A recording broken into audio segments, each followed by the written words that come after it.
Hey there everyone, I'm Don Forster, Professor Goway, and welcome to the Industry Insider webinar. Hear from expert guests including conservationists, explorers, tourism professionals and everyday globetrotters to discover fascinating stories in the world of travel and be inspired to travel far and travel often. Inspire, motivate, educate. Goway Pro Industry Insider webinar. Today I'd like to welcome Michaela Keown.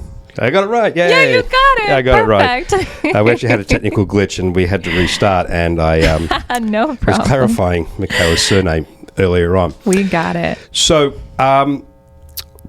Goway, prior to Michaela joining us, had a social media presence, but it wasn't functional, let's say, or very good, or very robust. Let's put it that way. It was robust. We put a lot of work in. It wasn't robust. We weren't the experts, and Michaela is an expert. So what we like to do before we get going into our podcast and is to get to know our guests a little bit better. So Michaela, can you tell us about your life before Goway and why social media is your thing now? Yeah, absolutely. So I'd say basically my social media career has been my entire career. I have always loved social media. I kind of like grew up with it in a sense. In high school, for example, I had a fashion blog and it's called The Pink Life, which I do on the side in addition to Goway I just work. want to interject there. For those who are For watching sure. the video version of this, you'll see Michaela is in pink. And All this is pink. not for today. This is every day. Yes.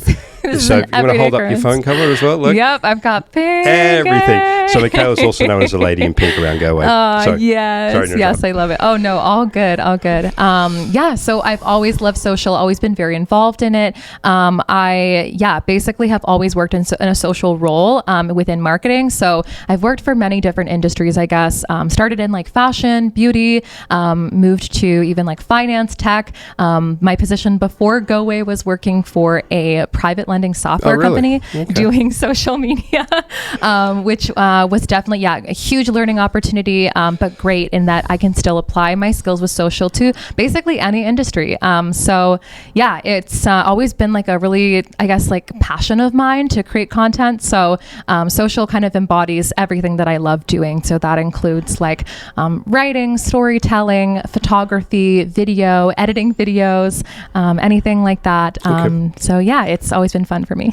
Right. So again, for those who are watching our video version of this, you'll see an age difference between us. And the reason I bring that up is for me, the web and social media was not a thing and then became a thing. But I'm making an assumption here for Michaela that probably you grew up with it. So is that one reason you think you were attracted to it, because it was part of your social or cultural world as such, like your the fabric of your youth? I would say it definitely played a role for Right. sure with me growing up with it. I'd say, like, for example, like Instagram would have launched when I was in high school. So it was still like a newer-ish thing. Right. And it definitely wasn't my career goal, I guess, Okay. to work in social media. But I knew that I loved it. I knew I was a very creative person.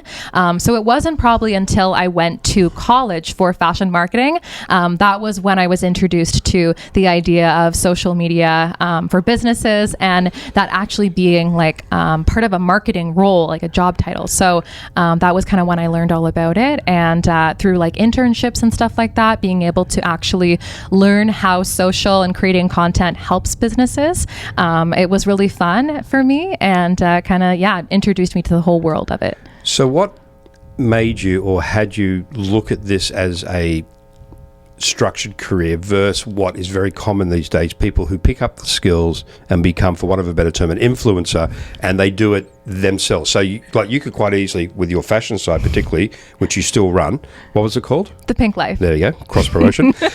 You could quite easily have gone off or do that solely and wholly like a lot of people do, and I'm learning through TikTok and everyone else. Yeah, again, like everything in this day is click.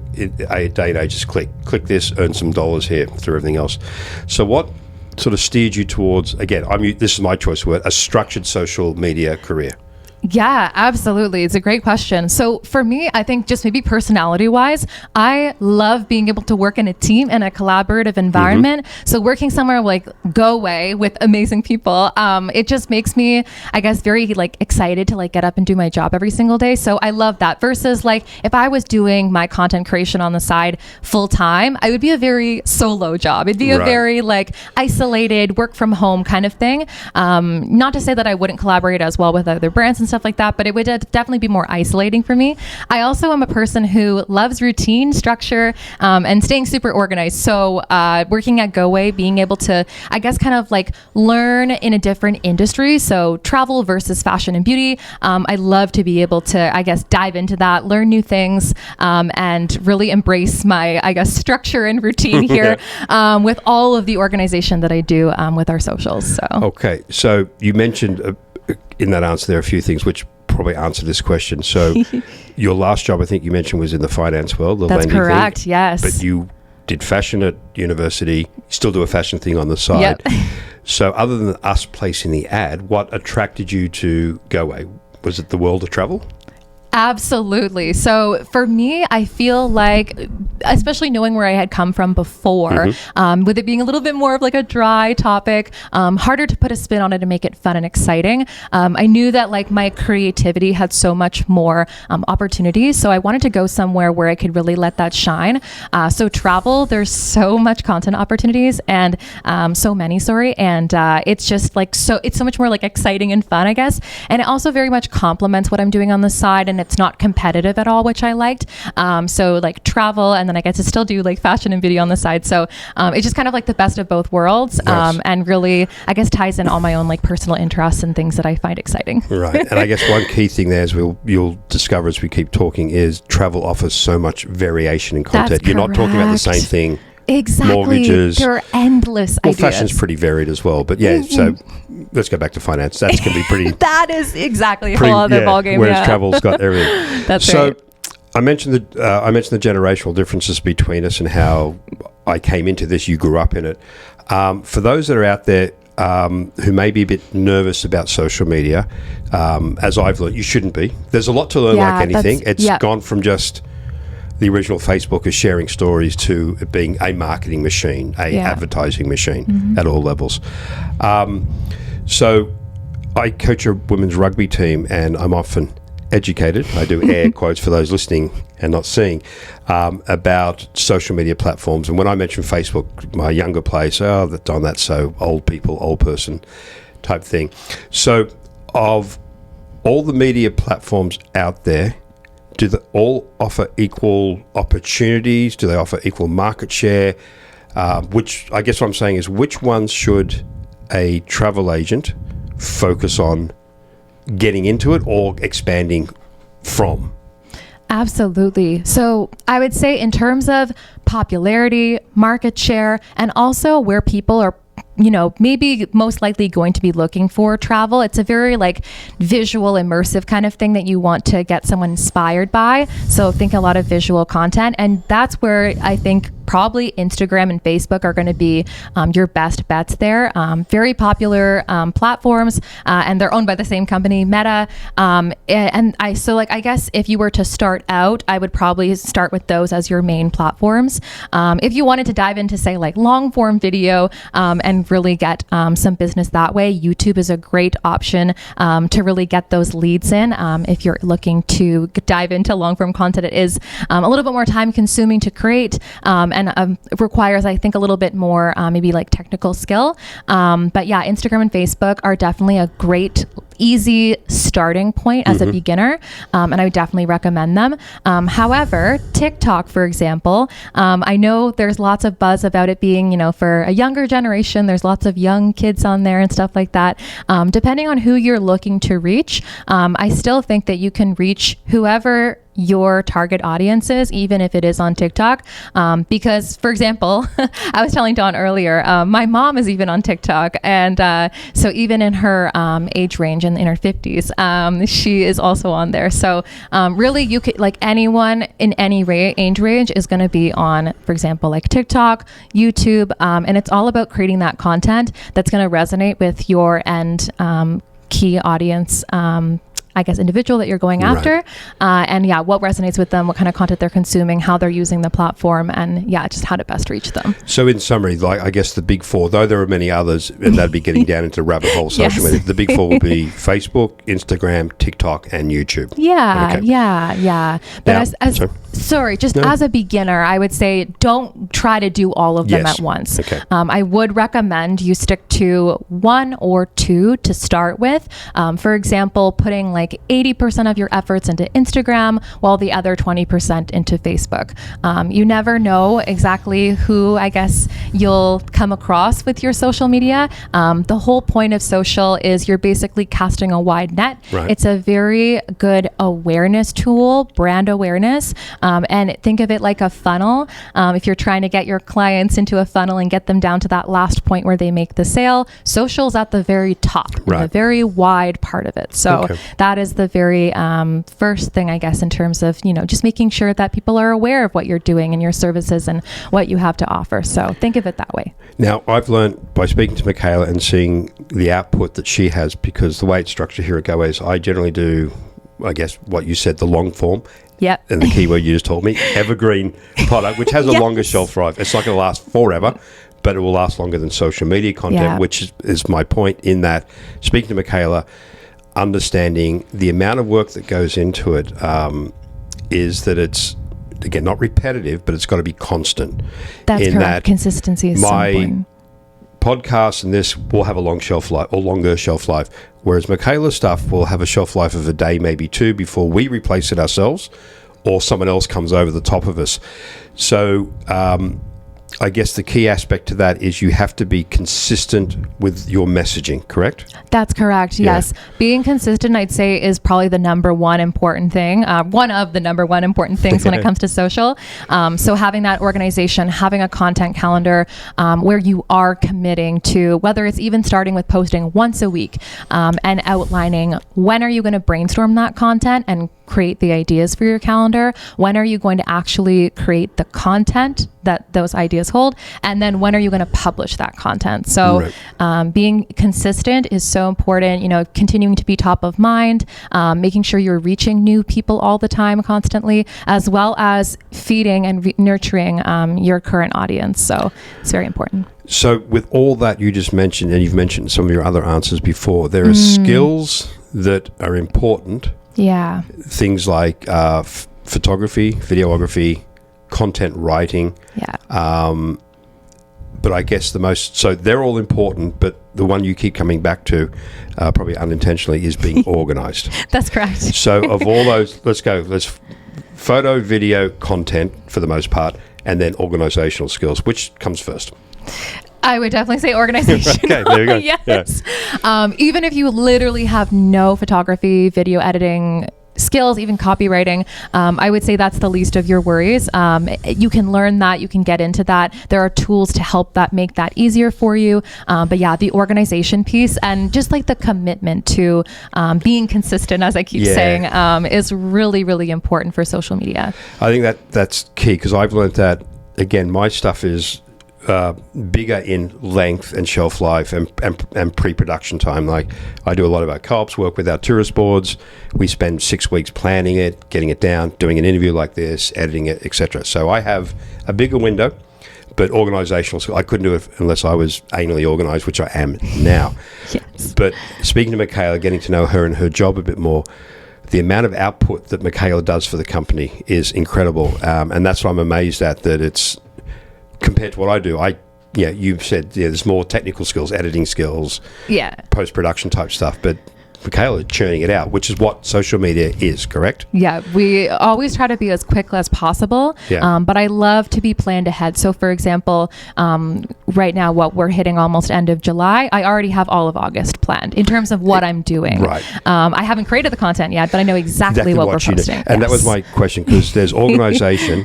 And what I want to touch on is the planning. So it's not just thinking what I will post next week. It's what I will It's kind post of a next bigger week. picture, exactly, Yeah. because what you're trying to do is almost storytell in a sense. And again, when you think about the funnel, you can't just post something with a special and expect people are going to jump on it right away. You kind of need to introduce them to you, your brand, your services, what you offer in terms of value. They need to feel like they're gaining something from you first. And then once they're familiar with you, it's almost like, think of it like this. Social media is social. You're there to make connections and to bond and to have like little digital relationships. So in a sense, you want your audience to feel like they can trust you and they're gaining like real knowledge from you. And so when they do want to book a trip or they do see a special from you, they've already seen all these other posts that are amazing and they have already that trust in you. So they're willing to make that booking a lot quicker than if they were to just see it and never know about you before. So. Right. So I think key to what Michaela just laid out there is that social media, at least initially, should not be seen as that instant get a sale. Absolutely channel. not. Yes. It's, you've mentioned a few times, it's brand awareness. Yeah. Particularly in the travel industry, I think a lot of it is about like the personal skills and expertise of the person putting themselves out there. Yeah. Because GoAway sells Peru, everyone else sells Peru. Yeah. But if you're the person who knows Peru better than That's other people, correct. then that's what will hopefully get people coming back or being interested in your social media Absolutely. content and then in time booking. So social media should be viewed as not a long-term goal for sales, but it's not short-term. It's Yeah. planned. So again, I think the word you used was excellent, storytelling. So when you look at social media content, which leads into my next question, what is the best content? Regardless of what it visually is, it should be leading constantly somewhere, not just a buy this from me, I'm the best, and then next week the message changes. It should be a constant story about you and your skills, be it for a country or region or another skill, be it a fashion skill, whatever it may be. Correct? Yeah. Yeah, absolutely. So within that, what is the best content? Stats would say that video draws more eyes and grabs more attention than photos. Right. That's true. So for people starting out, and everyone has an iPhone, which is what's recording over there, so getting content is not difficult, and there are other ways. If you're not a skilled photographer or videographer, if you're willing to pay for it, there are lots of sites out there which GoAway uses. I use one, which Michaela also uses. Our marketing team on the 5th floor have 2 or 3 other portals. So these are generally subscription websites which give you stock videos, stock photos as well. But when you're putting together your content for us, what are you thinking from an engagement point of view, other than the nice phrase or words? What visually is driving you? Yeah, absolutely. So there's a few components there, I guess, in terms of what makes great content, what's going to get people's attention. Obviously, baseline, you want the content at the end of the day to drive what your main goals are with social. So whether that's brand awareness, whether that's getting people to go to your website, whatever that may be, you want to make sure that your content is addressing those things. The other thing is obviously you want to make sure that your content is reaching the right audience. So again, making sure you're on the right platforms, making sure you're speaking to them the way that they want to be talked to, and also what kind of content they want to consume. Do they have certain like questions that they've been like wondering about? Do they want to know specific things about different destinations? What is ultimately going to make them want to consume your content and learn something from it? So as Don mentioned, video content is huge right now, especially short form video where you find on Instagram Reels or TikTok.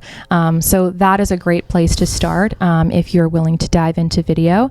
I would say that when you're looking at getting engagement and you really want your social media content to do well in the algorithm, there are 3 things that I would keep in mind. And I guess you can call it, it's been around on the internet before, it's called the 3 E's. So those 3 E's are educate, empower, and entertain.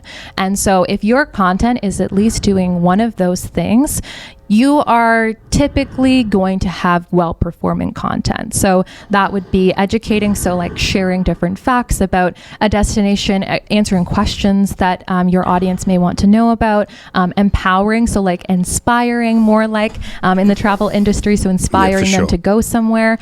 You talked about visuals. So visuals would be lots of like bright colors, something like very immersive where they can almost like picture themselves what it would be like to be in that resort, be on that beach, be doing that activity or excursion or having that experience, and who they would want to share that with.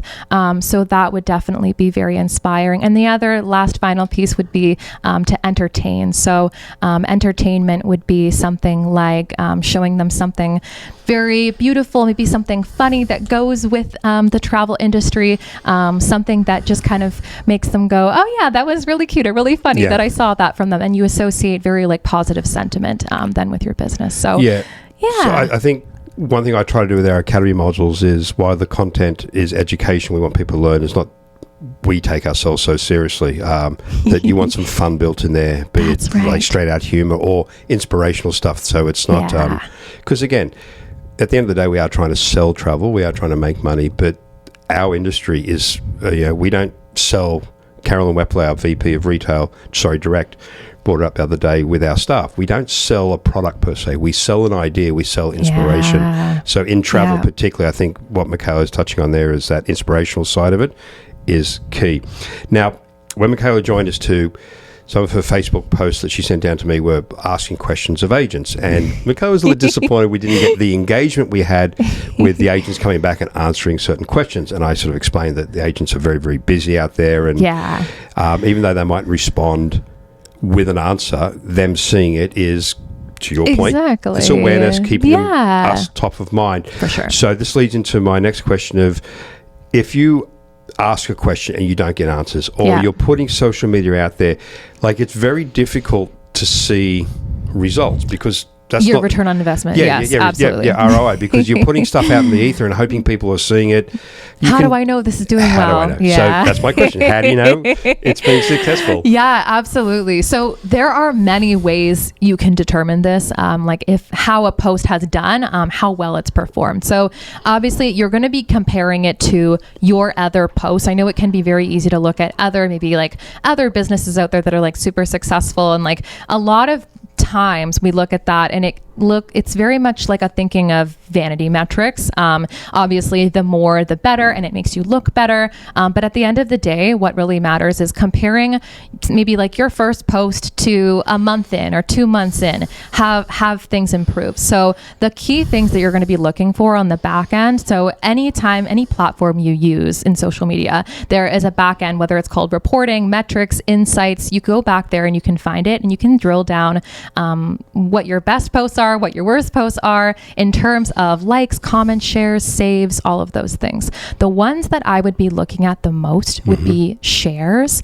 The algorithm really weights that as this is a valuable piece of content. If someone either shares it, for example, on Instagram to their Instagram story, if someone shares it with a friend in a direct message, anything like that is a very important metric. Why, again, you might know the answer to this, but why is that weighted so heavily? Because if I'm in the industry and I see a Go Away special, okay, I know that Go Away sent that to all the other Go Away agents out there in the world. Right. Like my first reaction is not to share it with you, because you've either probably seen it or you're another industry person. Do I really want to share a special or a good bit of news when I'm so busy? I know sharing's just literally hitting a button, away it goes.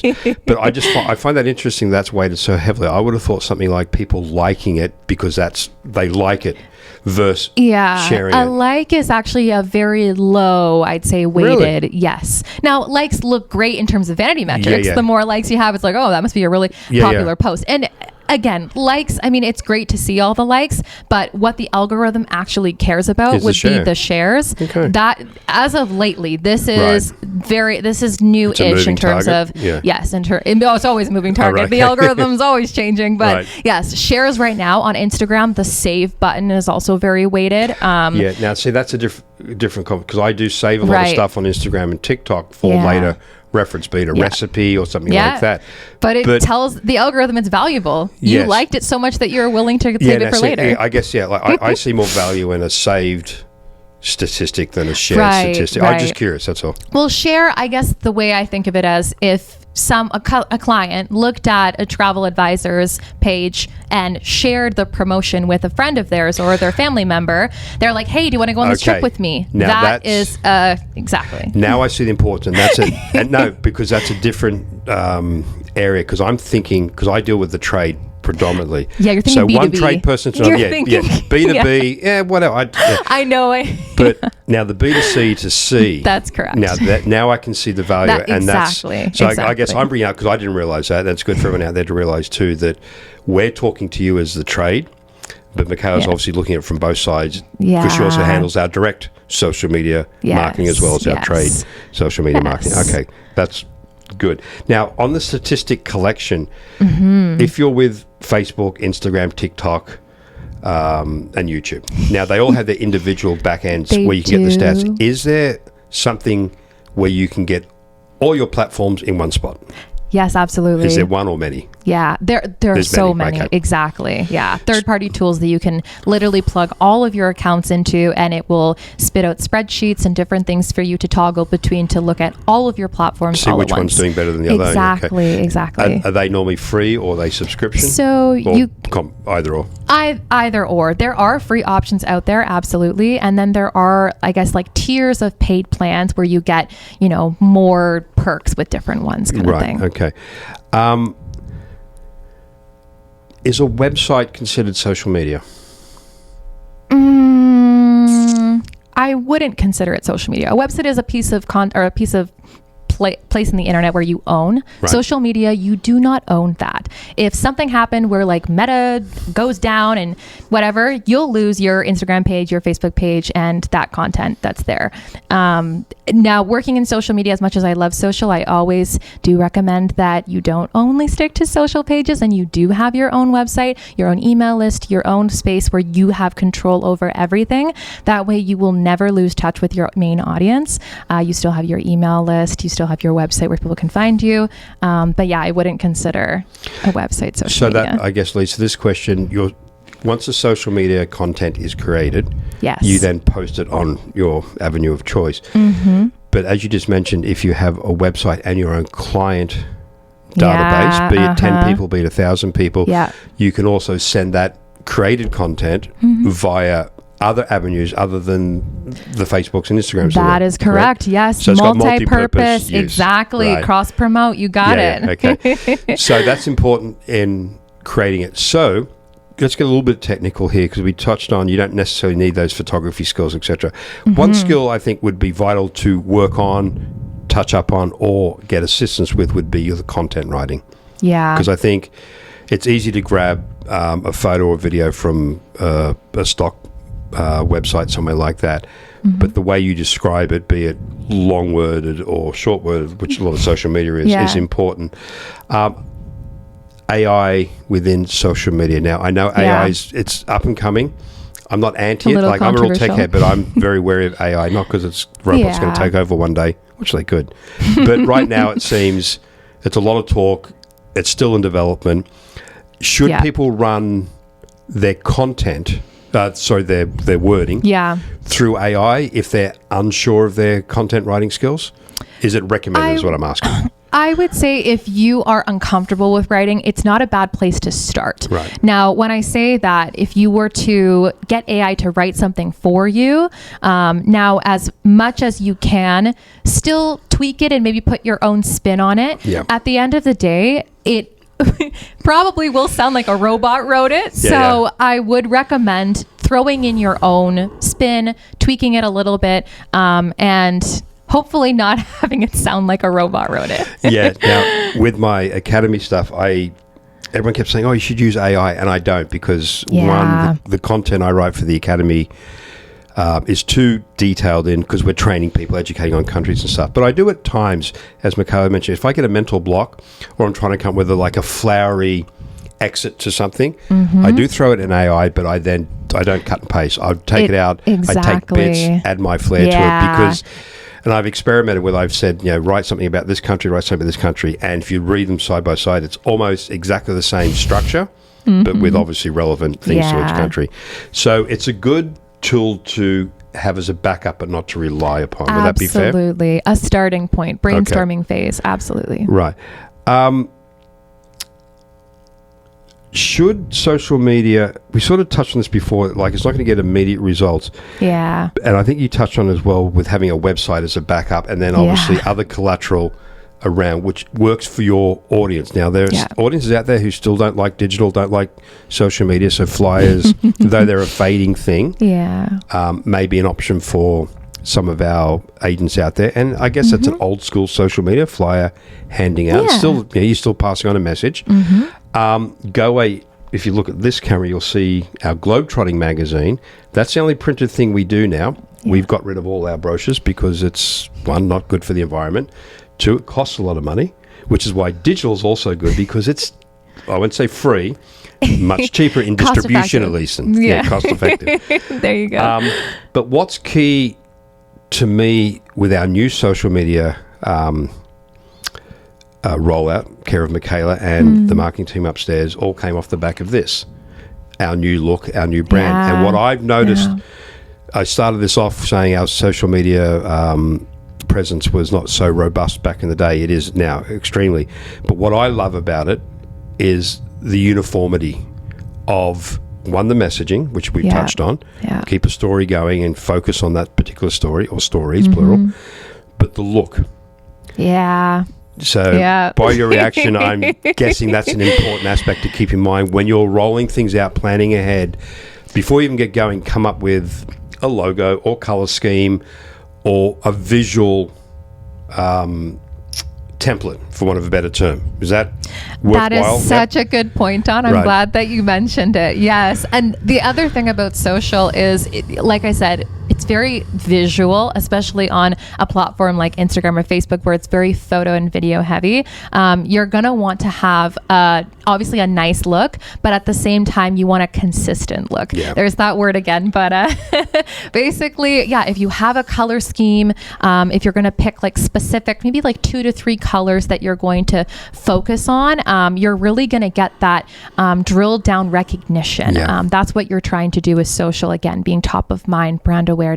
So if you're using the same color schemes, the same kind of templates, if you will, for your posts, you're much more likely to be recognized, even if someone's just scrolling their feed and happens to go past it. Oh, there's your business. And then there you go. I think that's key because I've noticed, as I say, growing into digital, not so much social, but the world has become so much more quick in regards to everything. But obviously content absorption it's gone from, like, I get bored if they don't get to the message quickly. I'm moving on.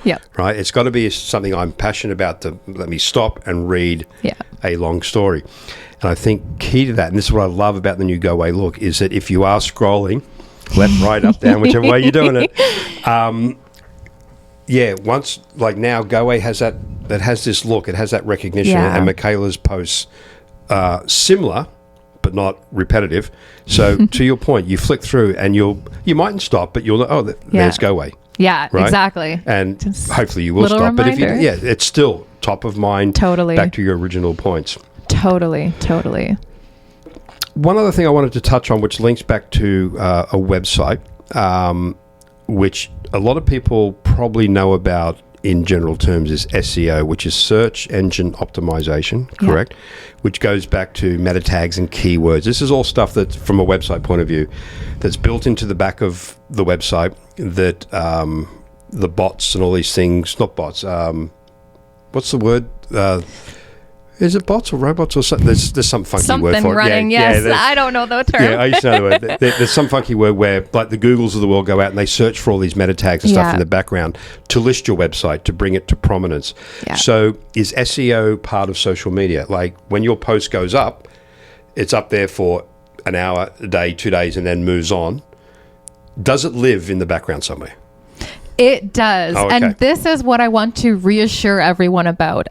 Basically, if you're looking to, post consistently on social media and you're scared that, is this going to be a waste of my time? Is this going to be worth the long-term, efforts? And is it going to pay off in the long term? So the thing that's really cool that has been happening more and more lately is that SEO, so a platform like Google, for example, if you're searching for something, will actually now pull social media posts as one of the things, as the results, as you're searching for things. So your social media post could actually turn up in a Google search. It doesn't necessarily I guess, disappear or become irrelevant a few days after you post it. So, Okay. yeah. That's good to know. So when you're copywriting, this all goes in with content creation, but as you're copywriting, you want to make sure that you're using, again, think of it like SEO when you're writing for a website. You want to use keywords. You want to maybe ask the questions in So the let caption. me just clarify something Yeah. here. Okay, because keywords, so I mentioned websites, it's code in the background. That's written right. Code. Yes. A lot of social media posts visual. You see, Yeah. let's use a Go Away one, there's a nice image in the background and Mikhail comes with a nice little slogan, but that's part of the image. Yes. So Google's not picking that up. So No, it's- all the wording, it's the copy. copywriting you're talking Yeah. about. So it's not just the visuals that are presented, it's Yeah. the description, for want of a better term. Exactly. So explain the importance of, which you were just about to before I rudely interrupted you. No, it's okay. The importance of what goes there, and this whole Yeah. thing of, now I'm going to play the old person here, hashtag versus at, like, what is the difference? What's the relevance? Sure. Yes, absolutely. So when you're writing your caption and you're thinking of in terms of SEO, you're going to want to think about what people are going to be obviously searching for and what kind of questions, I guess, they're asking Google. So your caption can repeat that question in it, use keywords. Does it have to be a caption along, because again, I see a lot of posts where it's like, travel, I'm going to use Latin America again. Yeah. Travel to Peru because it's beautiful, like written out. But then Right. you'll see like 35 hashtags of Peru, Machu Picchu, Llama. So Okay, what's the so- difference between those two? Sure. So, okay, hashtags themselves are really only going to be relevant to the platform you're posting on. So not SEO. I guess like there's still text, right? So Right. it could potentially be picked up in SEO, but I would say that it's a hashtag is more for the purpose of searching within that platform. So if you're Okay. using a hashtag on Instagram or Facebook, so people are searching within that platform for something and they're searching for hashtags, then they can find your post under that hashtag, that kind of thing. It also hashtags within the platform help the platform know what your content is about. And again, an algorithm thing where it's using your hashtags as keywords to then push it out to people who are interested in those things. So they've already interacted with content with similar hashtags. Right. So hashtagging the correct words, and that's important, the correct words, Yeah. will bring higher awareness, push it to the top of the pile within the platform. Yes. Where SEO was more of a worldwide hookup. Exactly. Okay. Exactly. Yeah. So when you are writing your captions, again, I interrupted you, what do you need to be aware of for the SEO side of things? Yeah. So SEO, like I said, questions are typically Googled. So I'd say definitely include the question itself. So and of this course is the why you're answer. heavy on questions in your post. Okay, that too. So Okay. there's the SEO side of it, but Right. then there's also the engagement side of Right. it. So like I said, social is a social platform. You're there to get people's opinions and weigh in on things. And I'd Good and say bad. good and bad, true. But yeah, asking questions and prompting people to share their thoughts on your post is also really important in terms of actually getting those saves and shares and comments. And I guess also to kind of continue what we were talking about in terms of what the algorithm really weights is when you do get comments, I'd say that is much more significant than say a like. So saves, shares, comments, and then the final piece would be messages, direct messages. If you're getting, like for example, your clients messaging you on Facebook or Instagram, the algorithm will actually pick up on that. The conversations that are being had there, whether it's longer sentences, like longer sentence comments, longer sentence direct messages, all of that is weighted in value. Really? Okay. I didn't know the DM was part of that as well. It Okay. is. The DMs, absolutely. And there's a lot of business that can be done there. Again, think of it like a social tool. You're getting to know each other, that kind of thing. So when you are conversing, Sorry. no worries. So when you are conversing on social over direct message, it definitely, the algorithm does weight that as you are a valuable source for these topics or this information. Okay. So I'm going to maybe deflate Michaela's balloon here a bit in just a suggestion to our travel agents out there. I would not get into, particularly if it's about bookings and the product and what you're trying to do, DM messaging a conversation. It's better that it comes back to email. like direct them back to your email. You might then lose if you're in that stage, you're in that stage because you want everything on record and secured somewhere, not as a direct message. So I'm now talking the practicalities of a booking an engagement with a client. Yeah. But to get it, I understand the importance, but it's just sort of... For sure. Oh, throw that out there for sure. And it just... I guess more so like casual conversation, whether they have like a quick question or something like that. It definitely does show that people, are showing interest and there is weight in that. So this also leads to another aspect of social media, because everyone, like when I sat down and started talking about it, the first thing is, okay, what to post, when to post, how to post, visual, all things we've discussed. But what I also know from looking after our Facebook agent group only is we do, to what Michaela said, we get a lot of comments, which I'm learning now, which are important to us. But here at GoAway, we are very, very conscious and trying to be as punctual as we can in responding to the comments via our social media, as Michaela does, more on the direct side. And we often have conversations. We have a complaint come through or a question. Michaela say, Don, how do we answer this, or who do we answer? So we're on top of that. So I guess once you've got it out the door, and it's there for a day or 2 days, but as we've learned, it can now sit in the wide world web for a length of time.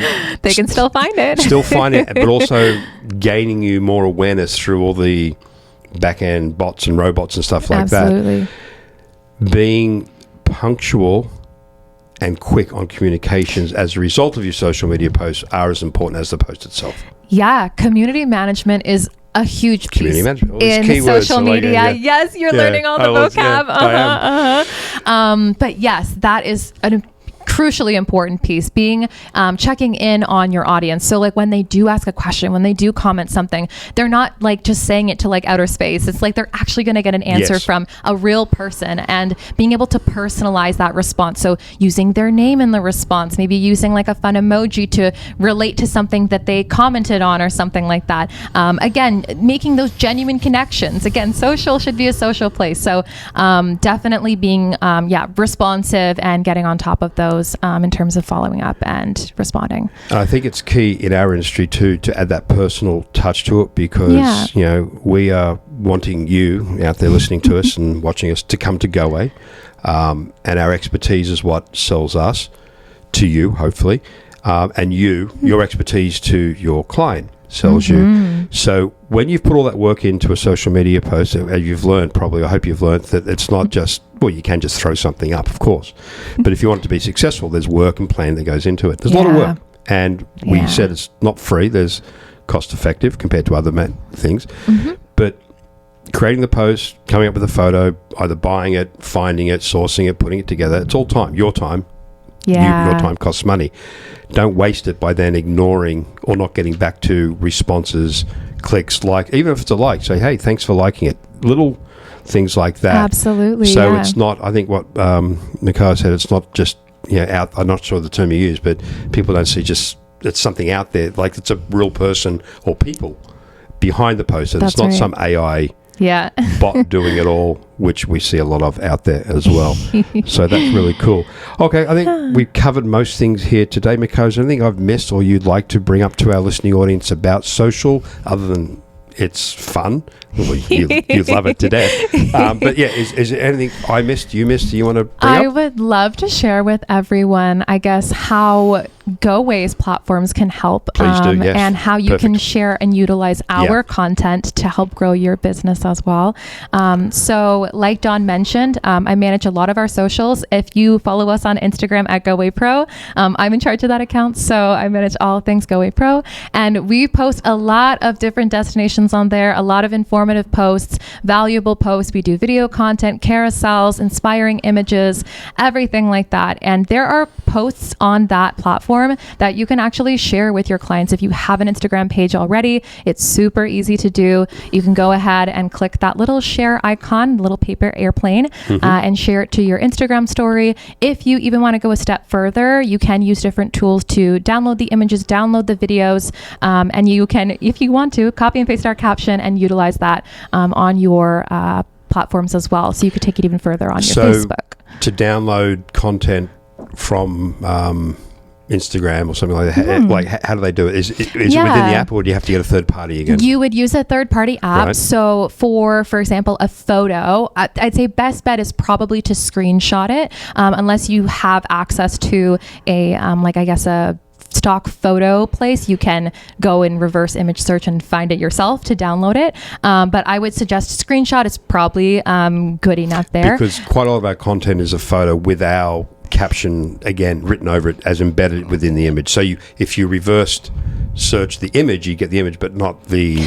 Exactly. If there's any kind of like graphic detail or anything go away related on it, you would then just get the clean image. Exactly. Right. For the video, it's a little bit easier. I would literally just type into Google, download Instagram Reel without watermark, because if you download the video straight from Instagram, it does that weird watermark on it, and you probably don't want that go away's watermark all over your video.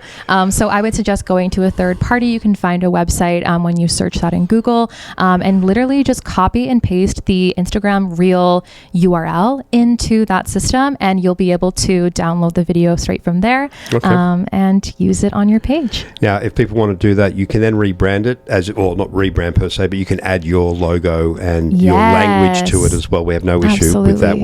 Again, the content is created there for you. There you go. It's created by us to present to you, but again, as Michaela was saying, you can repurpose it and it's there for you to use. And that goes for some of our flyers and stuff. That's more... You can speak to your account managers about that side of things. Okay, so you can share our content. Anything else you'd like to let our industry partners know about?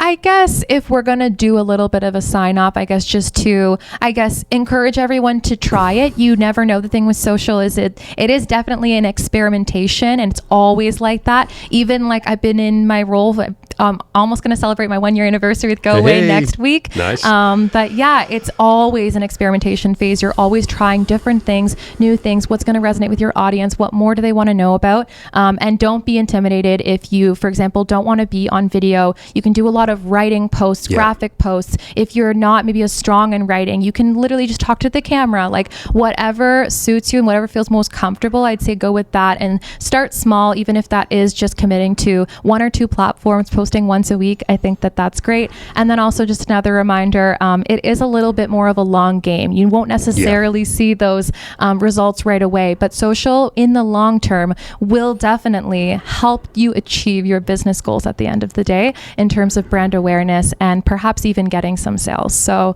all great things to remember. Okay, and I think one thing, exactly what Michaela said, you got to be consistent with it. Don't start, then stop, correct. start and stop. Once you commit, take your time to plan it. Yep. Work out that 6-month calendar if you can. Yeah. And then stick to it and plan ahead. Yeah. Now, Michaela doesn't know this yet. And it was only sort of just decided the other day or two. As part of the Travel Academy, we're going to start working on a Marketing 101 module, which will lay out everything from the social media, and we'll be sitting down with Michaela again and getting the how-tos, and a lot of what you've discussed today, we'll break it down into like, how do I literally do Instagram? How do I? Tutorial, So that's going to come along. It'll be a little bit in the making, because we've got to gather a lot of assets here together. We have a lot of expertise here, which we'll tap into. Yes, we do. So if you enjoyed today, stand by for that. There'll be something you can literally pause and play and work with coming up as well.